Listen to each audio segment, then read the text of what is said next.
তো প্রথাগত ইগনেশিয়ার বাইরেও কিছু শিখতে হবে, যেগুলাকে আমরা এতদিন অন্য ওষুধ মনে করেছি, সেইটা তো আমাদেরকে দিতে হবে। তো আমার মনে হয় যে আপনারা ইগনেশিয়া বেশ এনজয় করছেন, এবং শুধু এনজয় বলবো না, আপনারা পেশেন্ট দেখলে ইগনেশিয়া ডেফিনেটলি আপনারা দিতে পারবেন, এটা আমি বিশ্বাস করি। আমি একটু কারেকশন দিতে চাই, আপনারা এটা একটু দেখেন। সেটা হলো আমার স্লাইড, আমি একটু মডারেট করেছি। আসলে এগুলো মডারেট হতেই থাকে। আমি একটা সময় যেভাবে চিন্তা করতাম, এখন চিন্তার চেতনা লেভেলও চেঞ্জ হয়ে গেছে। এখানে দেখেন, আমরা ইগনেশিয়াতে সাধারণভাবে 3টা বিষয় নিয়ে পাই বলছিলাম: কন্ট্রাডিক্টরি সিম্পটম, ভেতর থেকে আসা সাইন, আর একটা হচ্ছে হিস্ট্রিক্যাল স্টেট। হিস্ট্রিয়া হয় না, ওই হিস্ট্রিক্যাল স্টেট, সেইখানে ওই স্যাডনেস, সরো বা গ্রিপ থেকে তৈরি হয়। এটা একটু কারেকশন করে নেন, এটা অ্যাড করে নেন আর কি আপনাদের নোটে। ঠিক আছে, আমি এই স্টেজটা পড়াবো, তো এই কারণে আগে মনে হলো যে এটাকে এইভাবে নাম দিলেই বেটার হয়। তো আমি আজকে প্রথমে একটা কেস শেয়ার করছি, তারপরে কেস নিয়ে অ্যানালাইসিস করব, সেটা নিয়ে বিশ্লেষণ করব, তারপরে তার মধ্যে থেকে কিছু রুব্রিক্স নিয়ে আসার চেষ্টা করব, সেখানে কি ধরনের জার্নি ছিল সেটাও আমরা বুঝবো। তো যাক, আমি কেসটা বলি। একজন বয়স্ক মহিলা, তার প্রচন্ড কাশি, মোটামুটি বছর খানিক হলো তার কাশি শুরু হয়েছে। কখনোই এরকম হয়নি, এর আগে কখনোই এরকম হয়নি, হতো ভালো হয়ে যেত, কিন্তু এখন তার আর ভালো হচ্ছে না। প্রায় 1.5 বছরের মতন হয়ে গেল কাশি লেগেই আছে। তো তাকে জিজ্ঞাসা করলাম কখন থেকে এরকম হয়েছে, তো উনি বলছেন যে আমি করোনার টিকা নিয়েছিলাম, 3rd ডোজ নেওয়ার পর থেকে আমার কিছুদিন পরে আমার ঠান্ডা লেগে যায়, ঠান্ডা লেগে কাশি শুরু হয়, কিন্তু সেই যে কাশি শুরু হয়েছে আর ভালো হয় না। অনেক চিকিৎসা করেছি, প্রচুর টেস্ট করেছি, তবুও কিছু হয়নি। তাই পরিবারের লোকজন আমাকে ধরে ধরে বিভিন্ন জায়গায় নিয়ে যায়। আর এবার হলো তার ছেলে নিয়ে আসছে তাকে আমাদের কাছে, ছেলে তাকে নিয়ে আসছে আমাদের কাছে ট্রিটমেন্টের জন্য। তা আমি বললাম যে বলেন আপনার মানে মানে আমরা প্রথম কোশ্চিন কি করি, আপনাকে কোশ্চিনের প্যাটার্ন তৈরি করতে হবে। আমি গতদিনও বলেছি, ফার্স্ট কোশ্চিন আজকে কেন আসলেন, আপনার কি কি কষ্ট বলুন, আপনাকে কিভাবে হেল্প করতে পারি, আপনার জন্য কি করতে পারি, এইরকম সেট থাকে। আপনি যে কোনো একটা প্রশ্ন করতে পারেন। তো আমি তাকে বললাম যে বলুন আপনার জন্য কি করতে পারি। তো মহিলাটা কাশি দিল, আমি একটু কেসে নিলাম, কাশি দিয়ে বললো যে ডাক্তার সাহেব আপনার কাছে বিষ আছে, বিষ থাকলে আমাকে বিষ দেন, একবারে শান্তি হয়ে যায়। একদম বিরক্তি সহকারে, এবং মানে খেটমেটা মুখটা এরকম এরকম কটমটা করে সে কথাগুলো একদম টেনে টেনে কথা বলছে, বিষ আছে আপনার কাছে, বিষ, আপনার কাছে বিষ থাকলে দেন, একবারে শান্তি হয়ে যায়।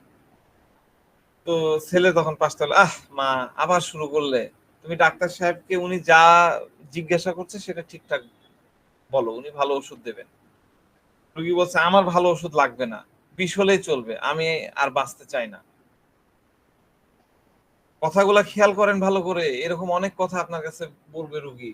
আমরা কিন্তু খুঁজে বেড়াই পয়জন, অমুক তমুক হ্যান ত্যান দিয়ে, কিন্তু আপনাকে কেন রুগীটা এরকম বলতেছে, কিভাবে বলতেছে, এই বিষয়গুলো আপনাকে চিন্তা করতে হবে। তার মধ্যে ইরিটেবিলিটিটা কোথায় দেখা যাচ্ছে, এগুলা ভাবতে হবে।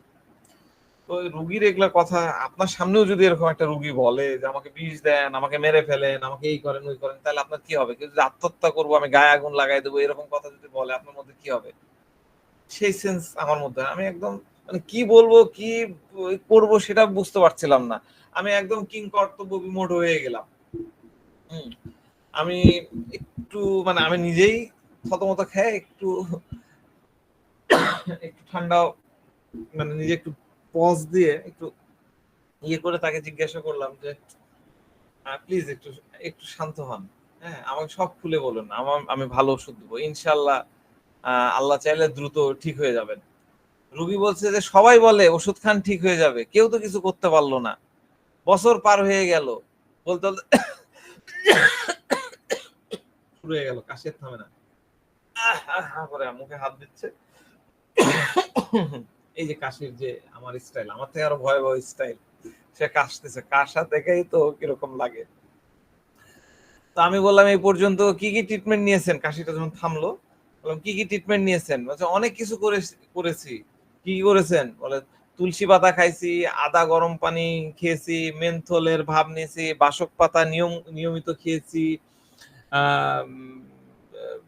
তুলসী পাতা মধু দিয়ে মাখাই খেয়েছি, আরো কি সব বললো, এগুলো নিয়ম করে খেয়েছি।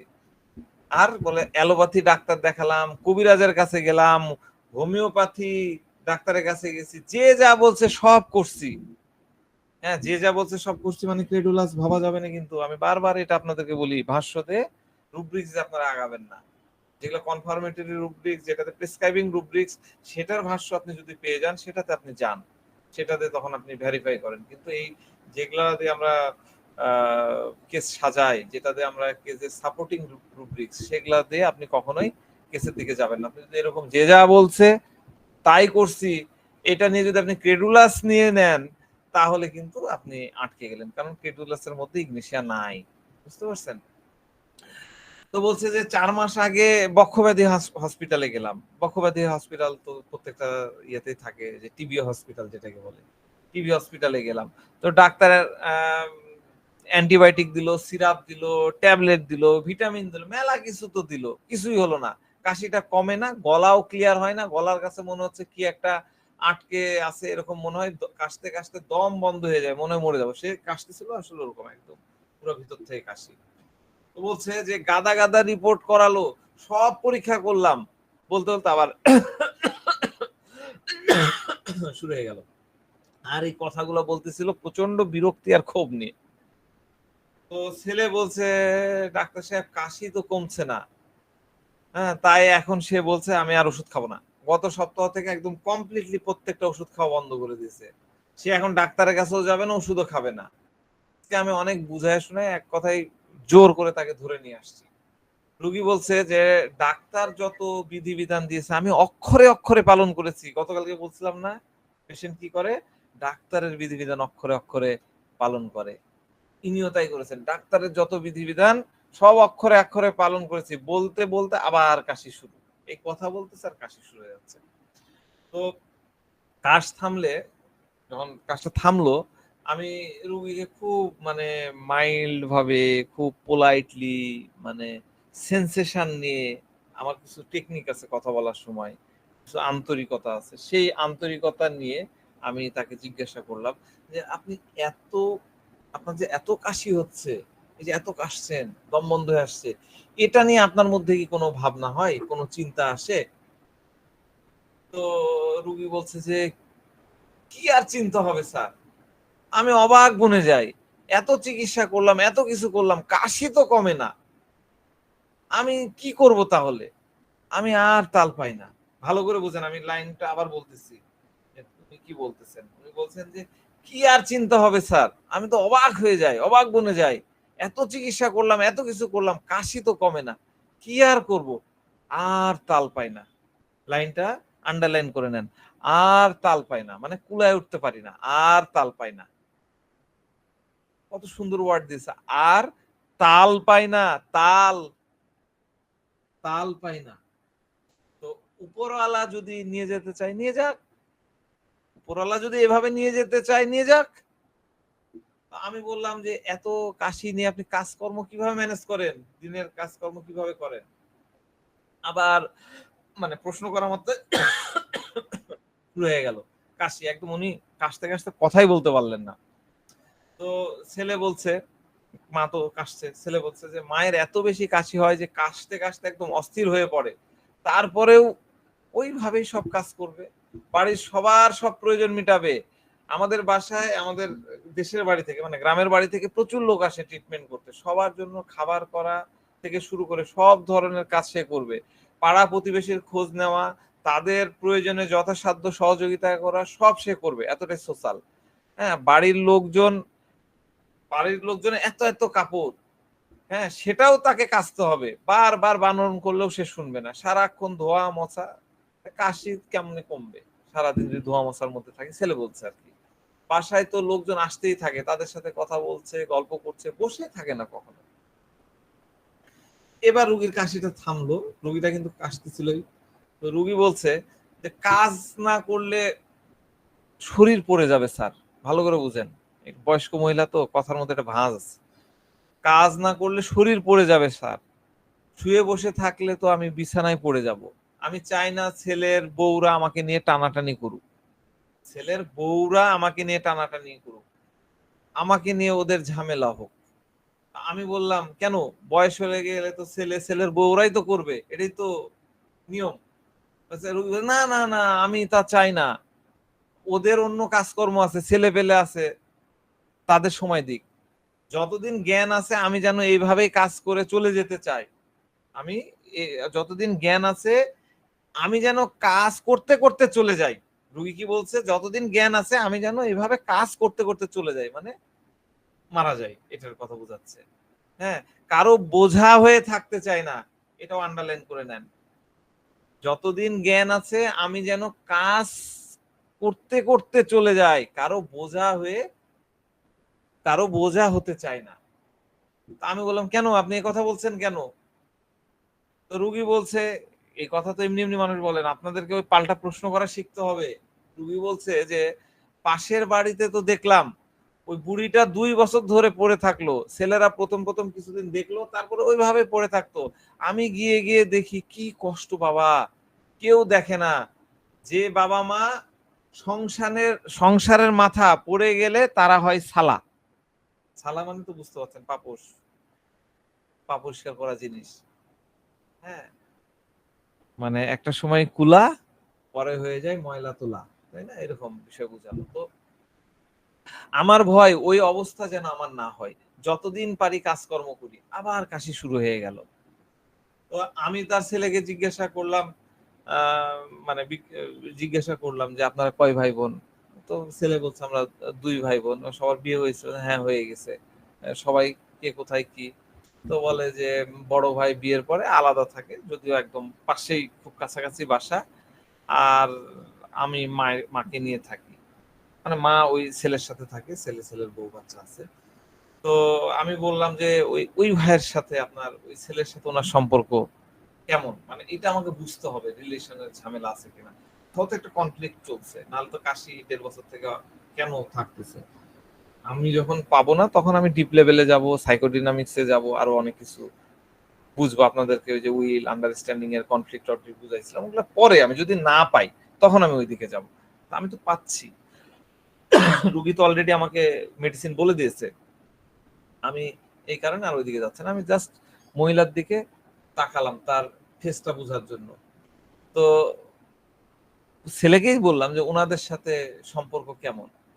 তো ছেলে দেখলাম যে মা ওই রকমই আছে, ওই এক্সপ্রেশন চেঞ্জ, ছেলে একটু নড়ে চড়ে বসলো, তার মানে সামথিং রং। তো যাক, রুগী বলছে যে ভালোই, আল্লাহ আমাকে ভালোই রেখেছে, ওরাও আমাকে দেখে, পাড়ার লোকজনরা আসে, এটা ওটা পরামর্শ নেয়, এরকম থাকতে থাকতেই যেন চলে যেতে পারি। দেখেন, এরকম থাকতে থাকতেই যেন চলে যেতে পারি, এইটুকুই দোয়া করেন। শুধু এই কাশিটাই আমাকে মেরে ফেললো বলে আবার প্রচন্ড বিরক্তি চোখে মুখে ফুটে উঠলো, আর বাঁচতে ইচ্ছা করে না। কেসটা বুঝতে পারছেন? খুবই ছোট একটা কেস, আরো কিছু কথা ছিল, কিন্তু এগুলো হলো কাজের কথা।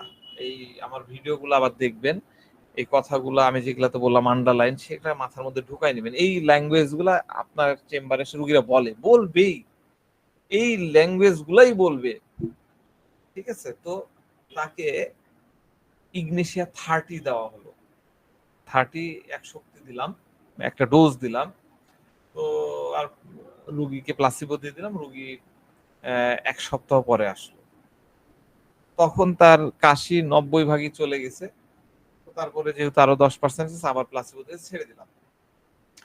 তো তার 1 সপ্তাহ পরে আবার রুগীর ছেলে আসছে, এসে বলছে যে তার মায়ের কাশি আবার বেড়ে গেছে, কারণ মাঝখানে জ্বর আসছিল, রাত্রিবেলা জ্বর আসছে, আমাকে আর ফোন দেয়নি, যদিও এটা আমি অ্যালাউ করি, আমাকে সারা রাত ফোন দিতে পারে প্রয়োজন হলে, আমি জেগে থাকলে ডেফিনেটলি প্রত্যেকের আমি রেসপন্স করি। তো তাকে প্যারাসিটামল দিয়েছে, প্যারাসিটামল খেয়ে জ্বর ভালো হয়েছে, কিন্তু এই কাশিটা আবার বেড়ে গেছে, আর সাথে বোনাস হিসাবে সর্দি ঝরছে। আগে কিন্তু সর্দি ছিল না, খালি কাশি। তো দেখলাম আমরা সাধারণত যেটা করি, পরে আর অত মেন্টাল স্টেট দিয়ে দেখি না, পরের পটেন্সি দিই। পটেন্সি তাকে বাড়িয়ে 200 দিলাম।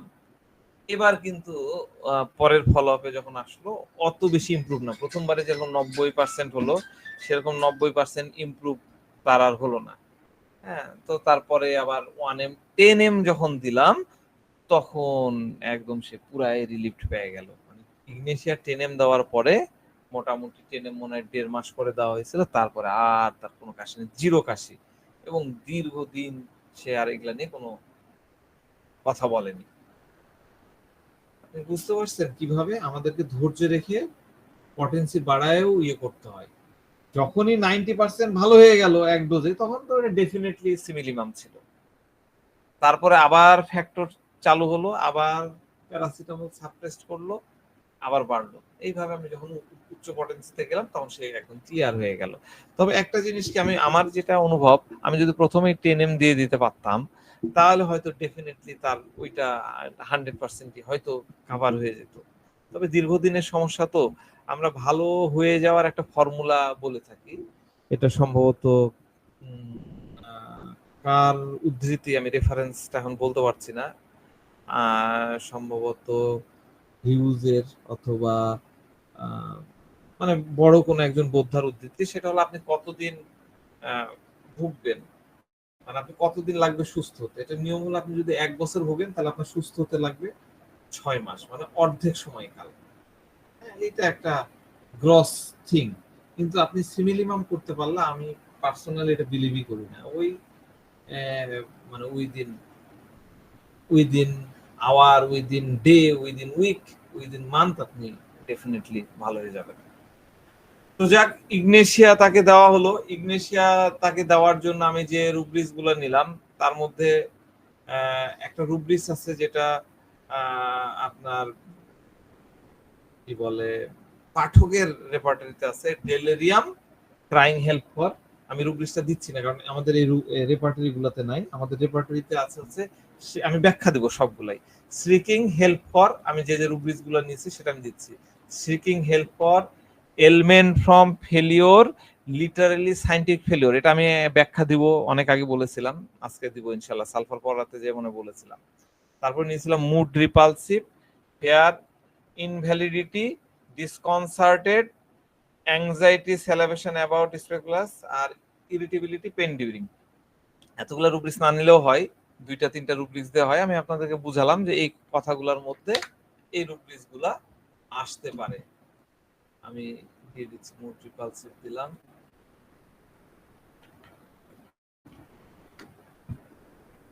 এটা কি গেল, ইরিটেবিলিটি, পেন ডিউরিং, অ্যাংজাইটি, স্যালাভেশন। তো এবার একটু অ্যানালাইসিস করি। আমার মনে হয় আপনারা সবাই কেসটা মন দিয়ে শুনেছেন। পেশেন্ট তার কাশি শুরু হলো, দেখেন প্লাটিনার সাথে কিছুটা হাবভাব মিল আছে, এই কারণেই কিন্তু ওই যে সিকিং হেল্প ফর, এখানেও ইগনেশিয়া আছে, প্লাটিনাও আছে। এই পেশেন্ট কি করছে, তার যখন কাশি শুরু হলো, প্রচুর সে চেষ্টা করেছে কাশি থেকে উদ্ধার পাওয়ার জন্য। নিজে নিজে কি খেয়েছে, তুলসী পাতা খেয়েছে, আদা খেয়েছে, গরম পানি খেয়েছে, গার্গিল করেছে মেন্থল গরম পানি দিয়ে, বাসক পাতা খেয়েছে, মধু তুলসী পাতা মিশাই খেয়েছে, আরো কত কি যে করেছে। হ্যাঁ, আবার যখন কাজ হলো না তখন সে ডাক্তারকে দেখিয়েছে, টেস্ট করেছে, ওষুধ খেয়েছে, বক্ষব্যাধিতে গিয়েছে, মানে তার পক্ষে যা যা সম্ভব সবকিছু করেছে। তবে একটা জিনিস এখানে লক্ষণীয়, এই যে আমি এতক্ষণ যে স্টেটমেন্ট গুলা দিলাম, এর মধ্যে কি সিঙ্গেল ওয়ার্ড মনে হয়েছে যে কোনো সুপারস্টিশিয়াস বা সুপারস্টেশন থেকে কোনো কাজ করেছে? যেমন ধরেন যে আপনার আমাদের জন্ডিস হলে আমরা কি করি, কবিরাজের কাছে গেলে কবিরাজ কি করে, মাথার মধ্যে একটা ব্যান্ড দিয়ে দেয়, তাই না? ব্যান্ডটা ধীরে ধীরে বড় হতে হতে হতে চলে যায়, বা হাত ধোয়ায় দেয়। এরকম কিন্তু কোনো কাজ করেনি, করেছে কি? আমার বর্ণনায় কিন্তু নাই, এই পেশেন্টের বর্ণনাতেও কিন্তু ছিল না। তার মানে সে যা যা করেছে, যেটা আমি আপনি সাধারণত করি বাস্তবিক পক্ষে আমরা এটা করি এবং এগুলো হলো সায়েন্টিফিক। আপনি মধু তুলসী পাতা খাবেন, এটা সায়েন্টিফিক আছে। তুলসী পাতা, বাসক, এগুলো কিন্তু আপনার ইউনানি ওষুধ, অ্যালোপ্যাথি ডাক্তাররাও প্রেসক্রাইব করে।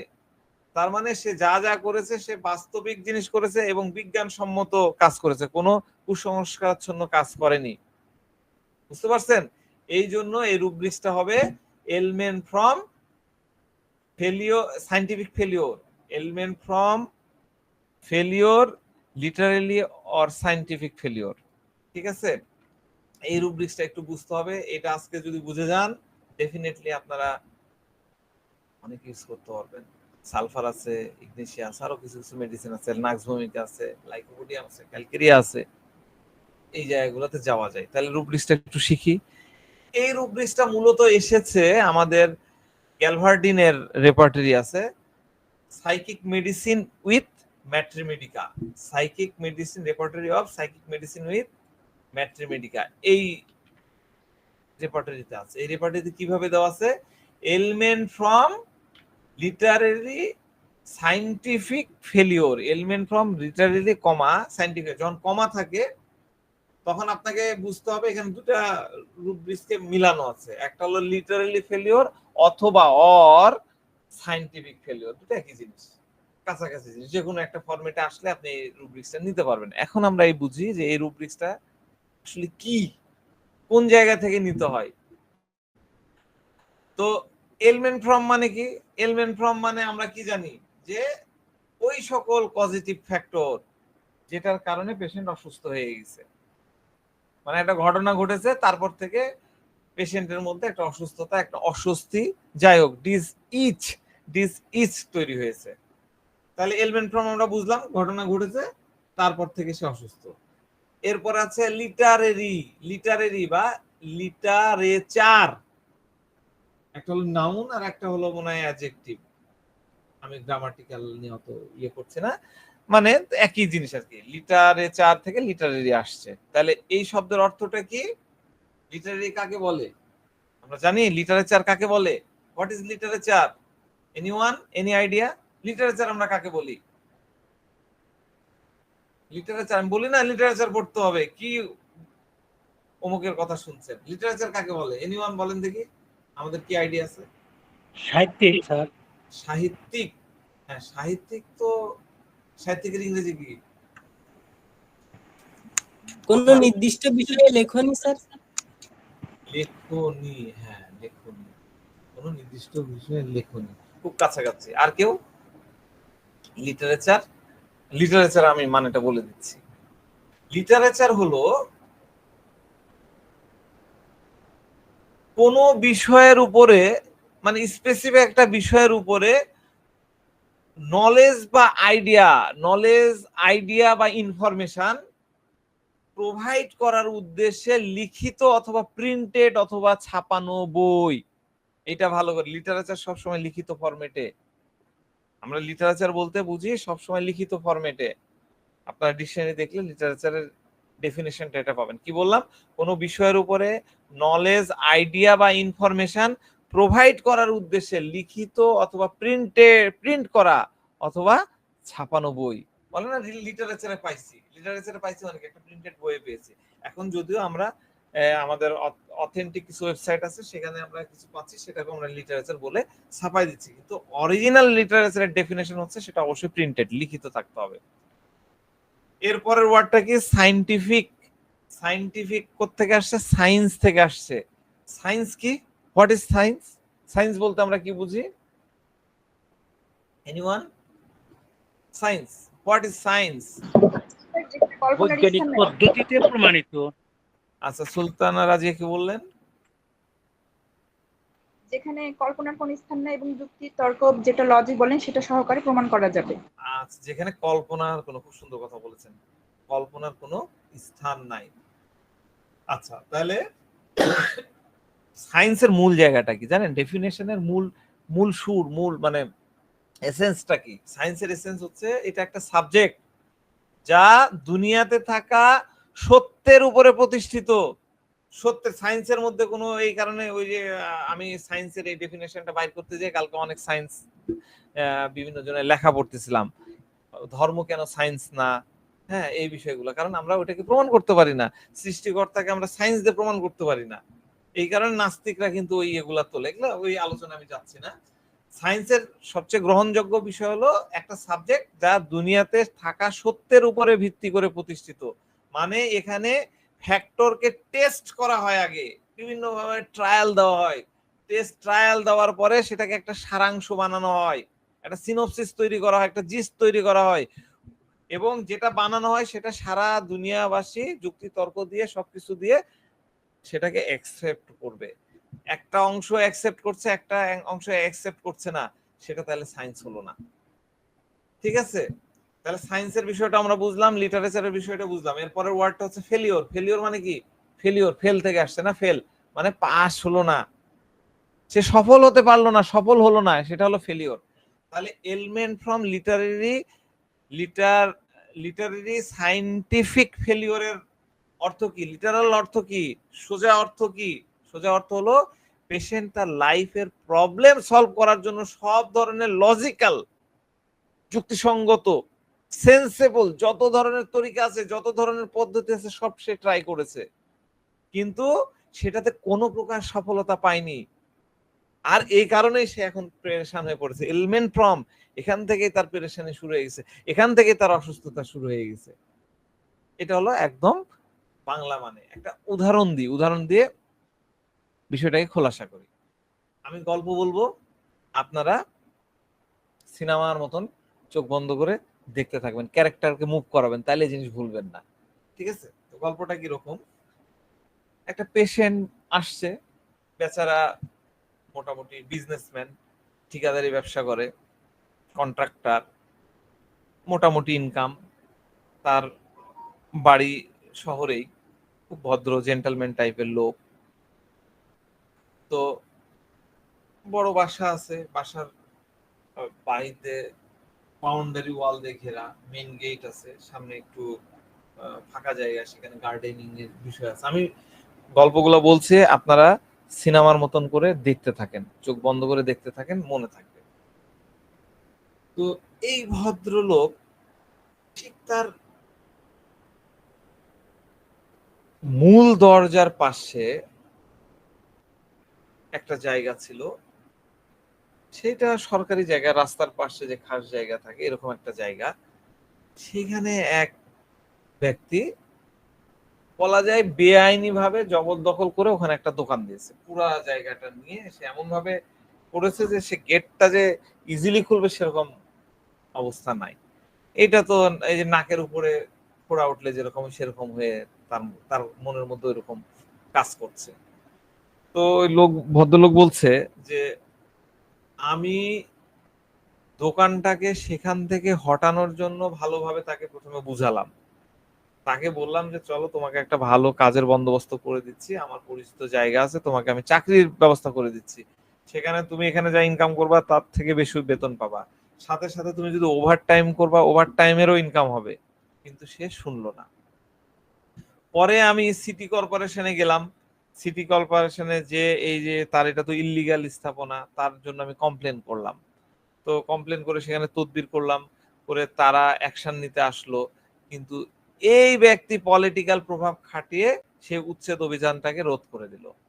তারপরে আমি থানায় গেলাম কমপ্লেন করতে, কিন্তু থানায় যেয়ে দেখি যে সেখানেও তার ভালো সেটিংস, এই পন্থাতে আমি সফল হতে পারলাম না। শেষমেশ আমি পাড়ার মাস্তান ছেলেপেলে আছে, তাদেরকে ঠিক করলাম যে বেটা তোরা তুলে দে, ওই দোকানটা ওখান থেকে তুলে দে, তোরা তুলে দিতে পারলে তোদেরকে টাকা টাকা পয়সা দিয়ে আমি ঠিক করলাম। তারাও গেল দলবল বেঁধে লাঠি সোটা নিয়ে, কিন্তু এই লোক আগেই খবর পেয়ে কিছু লোকজন সেখানে জড়ো করে, যারা তাকে উচ্ছেদ করতে গেল উল্টাই তারা মার খেয়ে পালালো। এরপরে আমি গেলাম কোর্টে তাদের বিরুদ্ধে কেস করতে, কিন্তু সেখানে গিয়েও কিছু সুবিধা করতে পারলাম না। এই জন্য ডাক্তার সাহেব আমি একদম পেরেশান হয়ে পড়েছি, এখন আমি এমন কি করতে পারি যাতে আমি ওই দোকানদারকে ওখান থেকে তুলতে পারি, এটাই আমার মাথার মধ্যে কাজ করতেছে। আমি কি সিনেমার গল্পটা আপনাদেরকে বললাম, আপনারা কি সিনেমাটা দেখতে পেলেন? গল্পগুলা মাথার মধ্যে সিনেমা বানাতে হবে। তো এই ভদ্রলোকের কি হলো, এই পেশেন্টের ক্ষেত্রে কি হলো, এই পেশেন্ট কিন্তু যা যা পদ্ধতি অ্যাপ্লাই করা দরকার সে করেছে। একজন সাধারণ মানুষ, আপনি হলেও যা যা করতেন সে কিন্তু এরকম সিচুয়েশনে যা যা করতেন সে কিন্তু সবকিছুই করেছে।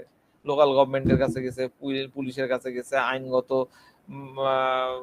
আইনের আশ্রয়ে নিতে গেছে, তারপরে আরো কিছু ব্যবস্থা নিয়েছে, সব কিছু ব্যবস্থা নিয়েছে কি তার প্রবলেম সলভ করার জন্য সে চেষ্টা করেছে। কিন্তু তার সকল প্রকার পন্থা যেগুলো সে অ্যাপ্লাই করেছে, এত কিছু অ্যাপ্লাই করলো, করে তার কোনো লাভ হলো না। আর এই কারণে সে এখন অনেক পেরেশান হয়ে পড়েছে। এই যে গল্পটা বললাম, এই গল্পটা এই যে মহিলাটার রোগ ম্যানেজমেন্টের সাথে কি মিললো কি মিললো না বলেন দেখি? মিলছে? আমরা কি জি অ্যানালজি মিলছে। করতে পারছি?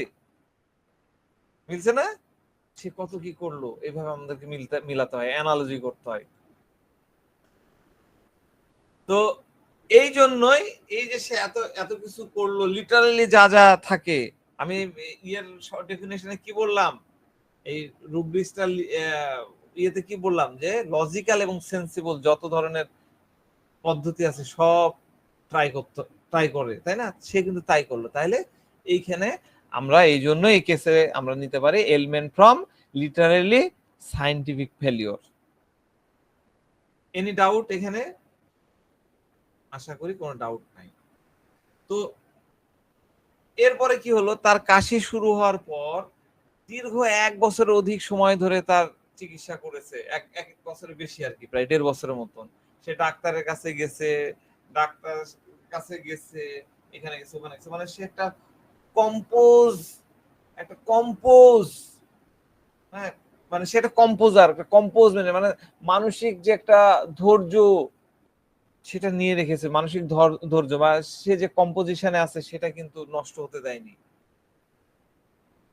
নিজেকে কন্ট্রোল করে রেখেছে। সে ছন্দে চলেছে, বিভিন্ন জায়গায় চিকিৎসা নিতে গেছে, যখন তাতেও লাভ হয়নি তখনও তার কম্পোজ নষ্ট হয়নি। কিন্তু একটা সময় পার করার পরে সে যখন তার মাথার মধ্যে আসলো যে কাজ তো হচ্ছে না, এখন কি করব, এটা তাকে হতবুদ্ধি বা কিংকর্তব্য বিমূঢ় করে ফেলেছে, তার ছন্দ নষ্ট করে ফেলেছে, তার সংযমটাকে নষ্ট করে ফেলেছে। পেশেন্ট কি বলছিল, আমি বললাম আন্ডারলাইন করে রাখেন, কেউ লিখেছেন কিনা জানি না।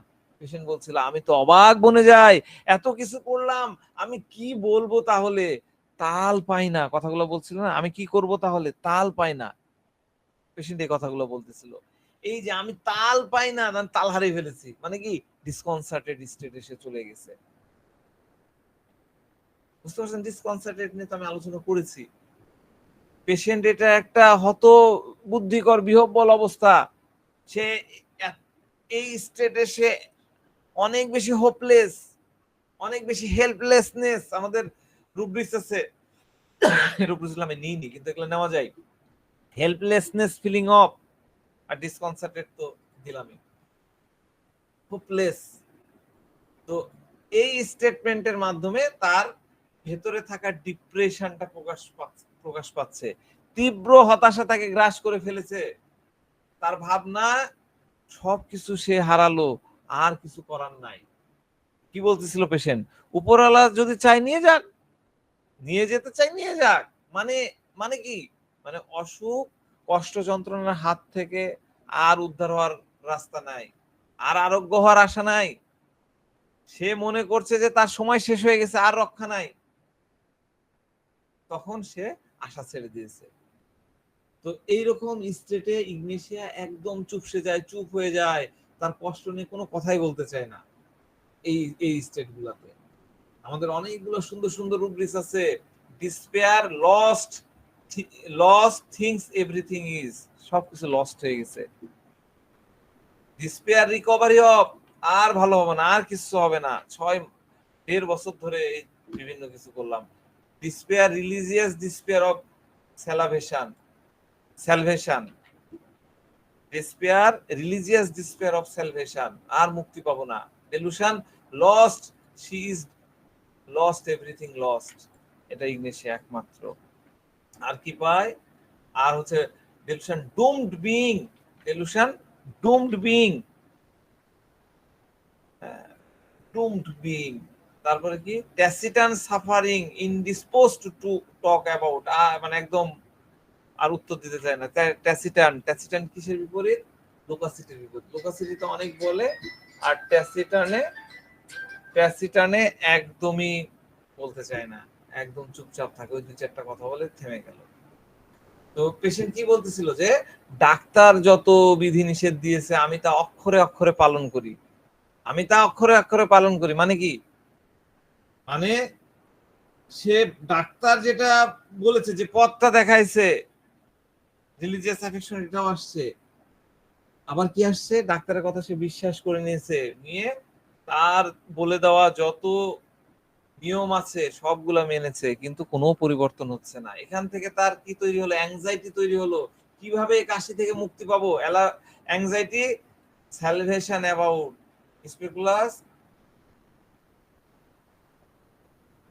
স্ক্রুপুলাস কি parasites as to their religious. মানে কি? যে সে পুরোপুরি হতাশ স্টেটে অবস্থান করছে, এবং তার সাথে হলো জোর করা, হ্যাঁ জোর করা হলো, জোর করে তাকে ইয়ে করতে, মানে বলা হলো যে চলো ডাক্তারের কাছে চলো। সে কি করলো? 7 দিন আগে সব ওষুধ বাদ দিয়ে দিয়েছে।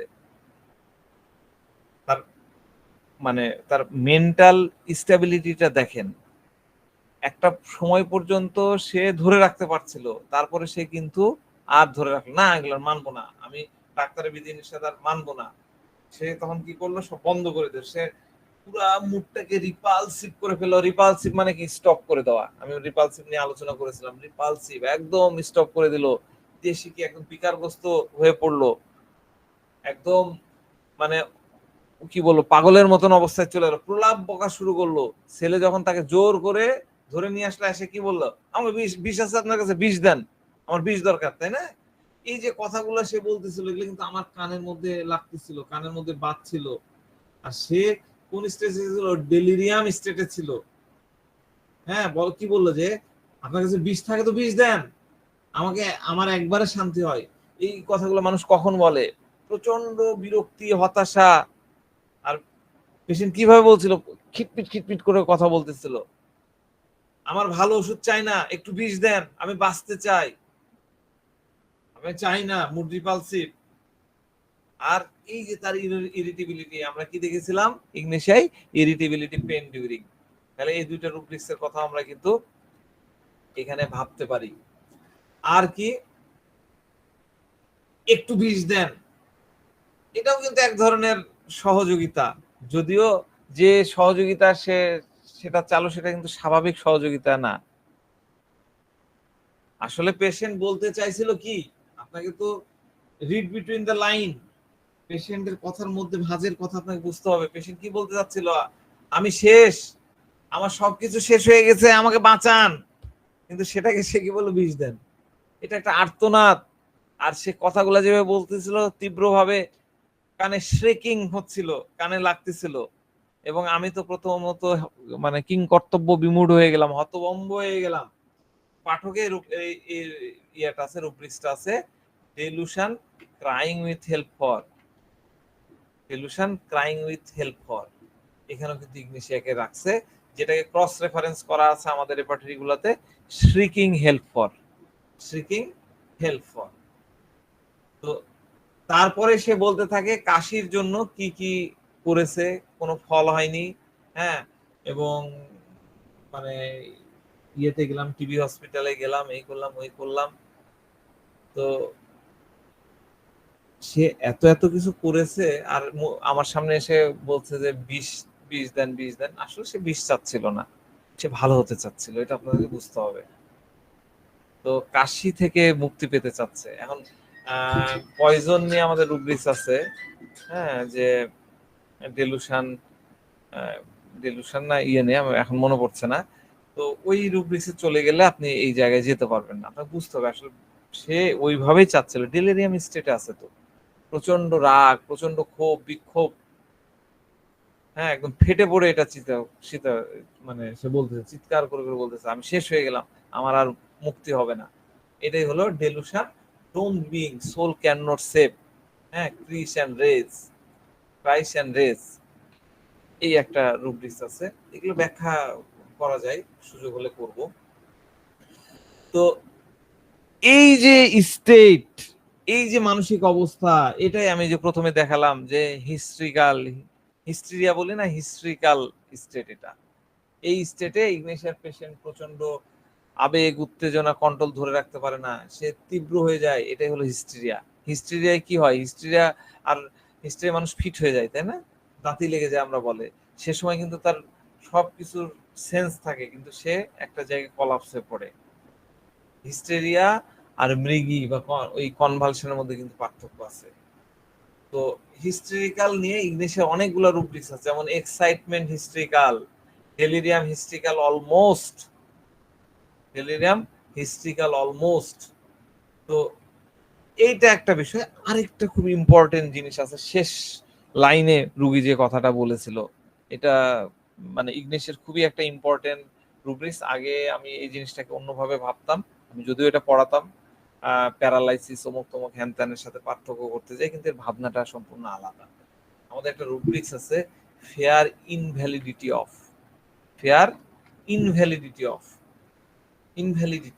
খুবই গুরুত্বপূর্ণ একটা জিনিস আছে, এই রুব্রিক্সে শিখে নেন।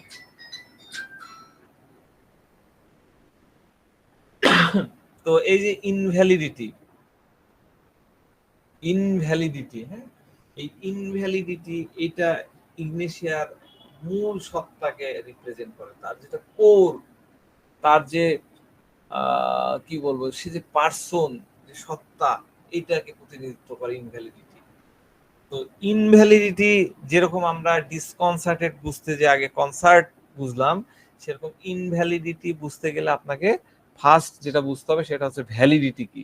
সেটা যদি আপনি বুঝতে পারেন, তাহলে আপনারা ইনভ্যালিডিটিটা বুঝতে পারবেন। মোবাইলে ইয়ে হয়ে গেছে, আগে ইংরেজিতে আসতো, ইংরেজিতে বলতো যে the validity of the number will expire soon, মানে আপনার পর্যাপ্ত ব্যালেন্স নাই, অমুক তারিখে এর মধ্যে এটা ইয়ে হবে, অনুগ্রহ করে রিচার্জ করুন। তখন কিন্তু ইংরেজিতে কথা বলতো, মানে ভ্যালিডিটি যখন মোবাইলের ব্যালেন্স শেষ হয়ে আসছে, তখন কিন্তু ওই সতর্কবাণীটা দেওয়া হয়। ঠিক আছে, তাহলে ভ্যালিডিটির ডিকশনারিতে কি বলা আছে, ডিকশনারিতে বলা আছে, দিয়ে দিচ্ছি, স্লাইড বানাতে পারিনি, সেটা হলো the quality of being locally or factually based on fact sound, the state of being logical or official, minded or acceptable। মানে বৈধতা হলো একটা প্রধান মাত্রা যেখানে একটি ধারণা বা পরিমাণ সুপ্রাপ্ত থাকে এবং সম্ভাব্য বাস্তব জগতের সঙ্গে তা মিলে যায়। খুব কঠিন, এগুলো সব ডিকশনারি মিনিং আর কি। আর ইনভ্যালিডিটি মানে হচ্ছে the fact of being invalid, the fact of not being legal or officially acceptable, এটা হলো ইনভ্যালিডিটি। আমি মানে করে দিচ্ছি, মানে ইগনেশিয়ার ভয় হলো যে তার লিগালি অর অফিসিয়ালি সে আর অ্যাকসেপ্টেবল থাকবে না। লিগালি আর অফিসিয়াল, এটা খুবই ইম্পর্টেন্ট একটা বিষয়।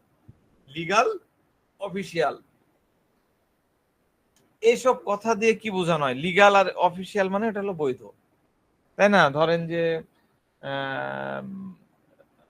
রোহিঙ্গারা কিছু রোহিঙ্গা আছে যারা বাংলাদেশে লিস্টেড, তাদেরকে আমরা বলবো লিগাল, অফিসিয়ালি ডিক্লেয়ার্ড।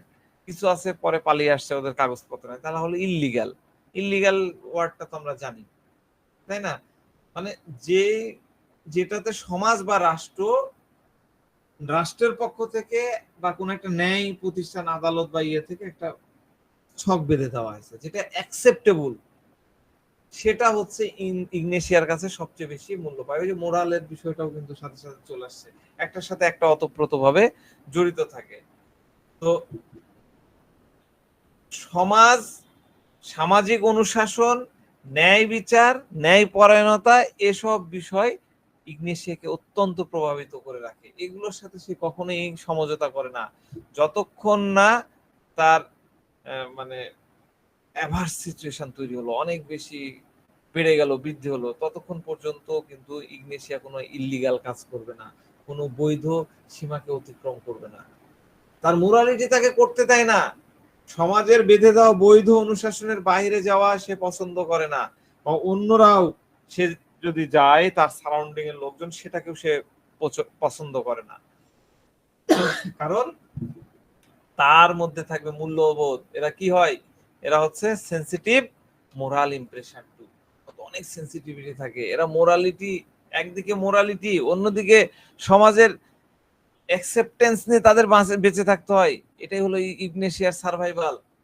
তার বেঁচে থাকার মূল্য, তার মধ্যেই তার বেঁচে থাকার সার্থকতা। মোরালিটি, ট্রুথফুলনেস, লিজিডিটি, লজিক, অ্যাকসেপ্টেবিলিটি, এগুলো ছাড়া সে বাঁচা তার কাছে অসম্ভব।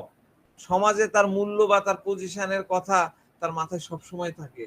তার নিজের মূল্য, তার পরিবারের মূল্য, তার পরিজনের মূল্য, তার প্রতিষ্ঠানের মূল্য ইগনেশিয়ার কাছে সবার প্রথমে, সব ফার্স্ট প্রায়োরিটি। নিজের মূল্য বা পজিশন লস করে সে কখনোই বেঁচে থাকবে না। তার পজিশন লসের ভয় থাকে ইগনেশিয়ার মধ্যে, আমরা পাই পজিশন লসের ভয়। সমাজে তার পজিশন নিয়ে তার খুব চিন্তা থাকে। পজিশন নষ্ট হলে তার মধ্যে হতাশা শুরু হয়, সেখান থেকে বিভিন্ন সমস্যা হয়, এমনকি মানসিক ভারসাম্য হারায় ফেলে পজিশন লস থেকে, পাগল হয়ে যায়। ঠিক আছে? তো আমরা দেখেন গত 2 দিন ধরে যে কেসগুলো আলোচনা করলাম, সেই কেসগুলোতেও কিন্তু এই একই অবস্থা, পজিশনটা ধরে রাখার ইয়েটা আছে। তো আমাদের এই পজিশন নিয়ে অনেকগুলা রুব্রিক্স আছে। সোশ্যাল পজিশন, কনসার্ন অ্যাবাউট, আমি রুব্রিক্স গুলো দিয়ে দিচ্ছি, একটু নোট নিতে পারেন। Fear social position of, element from position, loss of, তারপরে শেষ পর্যায়ে হচ্ছে insanity back, insanity with despair with awareness of life, fear of mortification of loss the position. শেষ পর্যায়ে সে পাগল হয়ে যায়, ইনসেনিটি লেভেলে চলে যায়। ঠিক আছে? মূল্যহীন হয়ে যাওয়ার ভয়, মূল্য না পাওয়ার ভয়, তার মধ্যে রিজেকশন হয়ে যাওয়ার ভয়। একদম ইংলিশের শিশু থেকে, খুব ভালো একটা ফিলোসফি বলে হঠাৎ করে মাথায় আসলো, শিশু বেলাতেও এই জিনিসগুলা কাজ করে। দেখেন, একটা শিশু যে সামাজিক বিষয়গুলা বোঝে না, সমাজের সোশ্যাল যে বিষয়গুলা, সোশ্যাল পজিশনের যে বিষয়গুলা, সেগুলো সে বোঝে না। হ্যাঁ, সেগুলো সে বোঝে না। এই যে এই জায়গাটা, হ্যাঁ, এই জায়গাটা ছোট বাচ্চার মধ্যে কিভাবে দেখবেন? শিশু অবস্থা থেকে তার মধ্যে থেকে আল্লাহ সৃষ্টিকর্তা এটা দিয়ে দেয়। সে কি বলেছিলাম প্রথম দিন, বাচ্চা তো প্লেফুল, এত প্রফুল্ল, এত চেয়ারফুল, সবার সাথে মিশছে, সবার সাথে যাচ্ছে, সবার সাথে ফুড লিঙ্ক আপ করছে, ব্রাদারহুড সেন্সেশন থাকছে, তাই না? এরকম বলছিলাম। কিন্তু যখনই নতুন একটা ভাই আসলো, একটা নতুন বোন আসলো, সে তার প্রতিও কেয়ারিং সবকিছু থাকলো, কিন্তু যখন সে দেখলো যে অ্যাফেকশন বাবা মার কাছ থেকে সে ওই বাচ্চা বেশি পাচ্ছে, আর বাবা মার কাছে মনে হচ্ছে যে তার মূল্যটা কমে যাচ্ছে। চিন্তা করেন, ছোট্ট বাচ্চা যে স্কুলে যায় না, সেই বাচ্চা এটা ফিল করতেছে। এটা তার কাছে অসহ্যকর ব্যাপার। সে তখন জেলাস হয়ে পড়ে। তার যে ভ্যালিডিটি ছিল, তার যে মূল্য ছিল, এই মূল্যটা ধীরে ধীরে কম হয়ে যাচ্ছে। তার মধ্যে কাজ করছে যে মূল্য তো একসময় ইনভ্যালিড হয়ে যাবে। দেখেন কিভাবে ইনভ্যালিডিটি ওই একটা রুব্রিক্সের মধ্যে ঢোকানো আছে, চিন্তাই করতে পারবেন না, এত মজার হোমিওপ্যাথি। ঠান্ডা মাথায় বুঝেন। সে আমরা তো জেলাসি পর্যন্তই থেকে গেলাম, জেলাসি নিউবর্নস গেট ম্যাক্সিমাম অ্যাটেনশন রুব্রিক্সে, তাই না? তো তার মধ্যে আরেকটা ভাবনা কি থাকছে, যে আমার ভ্যালিডিটি কমে যাচ্ছে অন্য বাপ মার কাছে ইয়ে করে। ধীরে ধীরে তার মধ্যে ফিয়ার তৈরি হয়ে যাচ্ছে, সে এক্সট্রিম ইরিটেবল হয়ে ওঠে, এবং ওই লেভেলে তার মোরালিটি, তার ওই যে সেন্সিটিভিটি, ওগুলা সে বিসর্জন দিয়ে দেয়। সে বাবা মা, সে ভাই, ওই ছোট ভাই বোনের ক্ষতি সাধনও করতে ছাড়ে না। হাইসোমাসের মতন ক্ষতি সাধন করে, হাইসোমাস তো মেরেই দেয়। আমাদের রুব্রিক্সটি ছিল jealousy children newborn gets all the attention, তাই না? আর এই পেশেন্ট কি বলছিল শেষের কথা, এই মহিলা বলছে বোঝা হতে চায় না, বোঝা হওয়া মানে এখন পর্যন্ত আমি কাজ করে যাচ্ছি, সবার সাথে ডান্সিং করছি, রিদম মেনটেন করছি, টুইন মিলাচ্ছি, তাল, মহিলা কি বললো, তাল মিলাচ্ছি। এই যে তাল মেলানো মানে আমার ভ্যালিড আছে, আমি ভ্যালিড হয়ে আছি, আমার ব্যালেন্স আছে মোবাইলে, আমি তো কথা বলতে পারছি। ব্যালেন্স শেষ হয়ে গেলে কি হবে, মেয়াদ উত্তীর্ণ হয়ে গেলে কি হবে, ওই ইয়ের কোনো ভ্যালু থাকলো সিম কার্ডের, ফেলে দেবেন। এই যে ইনভ্যালিডিটির ভয় থেকে কিন্তু সে, আমি বোঝা হতে চাই না, পেশেন্ট চায় না অসুস্থ হয়ে পড়ে থাকুক এবং তার ছেলের বউরা তাকে নিয়ে টানাটানি করুক। সে এই কথাই বলছে, ছেলের বউরা আমাকে নিয়ে টানাটানি করুক, তাকে নিয়ে কারো ঝামেলা হোক, সে কারো বোঝা হতে চায় না। এটাই হলো ইগনিসের আভিজাত্যের বোধ। আভিজাত্যের বোধ, সে কারো অধীনে থাকতে চায় না। সে প্রথম থেকেই এই ব্যক্তি স্বাধীন চেতা, স্বাধীনতার পক্ষে, কারো দয়া দাক্ষিণ্যে সে থাকতে চায় না। ইগনিশিয়া মহিলাদেরকে পাবেন, এরা খুবই স্বাধীন চেতা নারী। ওই পেশেন্ট কি বলছিল, মহিলা বলছে যে ছেলেদের বউদেরও তো কাজকর্ম আছে, তাদের তো বাচ্চা কাচ্চা আছে, পড়াশোনা আছে, ওরা ওদেরকেই দেখুক। এটা ইগনিশিয়ার মোরালিটি, এটা ইগনিশিয়ার মোরাল ভ্যালু, তার মূল্যবোধ আছে, এই জন্যই সে চায় ওই মূল্যটুকু অন্যরাও তার দিকে দিক, চাই পরিবারের সবাই তাকে গুরুত্ব দিক, চাই সামাজিক গুরুত্ব, সামাজিক মূল্য, যে পাড়া প্রতিবেশীর সাথে কেন হারমোনি মেনটেন করছে, গ্রামের বাড়ি থেকে প্রতিদিন পেশেন্ট আছে বিভিন্ন জন আসে, শহরে যেহেতু থাকে সবার জন্য সে করছে, কেন করছে, ওই একই কাহিনী। আপনার কাছে মনে হবে সিপিআর ক্ষেত্রটা কি, সিপিআর ক্ষেত্র হচ্ছে সিপিয়া মিজারেবল এক্সিস্টেন্স। সিপিয়া ওই প্রথম জন্ম থেকেই তো জ্বালা, জন্ম থেকেই তো তার আইডেন্টি ক্রাইসিস, জন্ম থেকেই তো তাকে মেনে নেয়নি, সেই কারণে সে তাকে হোয়াই এর ইয়েটা বলছে, সিপিআর হোয়াই, সেই কারণে সে সবার জন্য ডান্সিং করে, রিদম মিলে, টুইন মেলাচ্ছে। আর এরটা কি, এটা হলো সোশ্যাল ভ্যালু, সামাজিক মূল্য, গুরুত্ব, এই জন্য সে সবার করছে। আবার এই কেসে মহিলা কি বললো, প্রসঙ্গক্রমে পাশের বাড়ির বুড়ি মহিলাটার বৃদ্ধার কথা বললো, ছেলেরা তাকে দেখে না, তার কথা বিবেচনা করে না। সে বৃদ্ধা একদিন ছিল কি বললো, সংসারের মাথা, পরে হলো সংসারের ছালা কি, পামুসার ছালা। পেশেন্ট বলে আমারও ভয় হয় ওই অবস্থা যেন আমার না হয়, মানে কি, আমি যাতে মূল্যহীন হয়ে না পড়ি, মূল্যহীন হয়ে সে বাঁচতে চায় না। মান্নাদের গান কি ছিল, চাই না বাঁচতে আমি প্রেমহীন 1000 বছর, তাই না? ওটা আলাদা বিষয়। চাই না বাঁচতে আমি মূল্যহীন 1 মিনিট, এটাই তার ভয়, এটাই হলো ফেয়ার ইনভ্যালিডিটি। আশা করি আপনারা বুঝতে পেরেছেন। তো আজকে আমি কেসটা শেয়ার করলাম, একটু চিন্তা করেন, কেসটা আবার একবার দুইবার দেখেন, কত বড় শিক্ষার মধ্যে আছে, কত বড় কথার ভাঁজের মধ্যে কত কথা লুকিয়ে আছে। এটা আপনাদেরকে অনেক দূরে নিয়ে যাবে ইগনিশিয়া চেনার ক্ষেত্রে। আমি আরো 2-1টা ক্লাস নিতে চাই, আশা করি আপনারা ক্লাসগুলোতে থাকবেন, প্রথম থেকে উপস্থিত থাকবেন। তো সেই পর্যন্তই, সবাই ভালো থাকেন, সুস্থ থাকেন, আল্লাহ হাফেজ।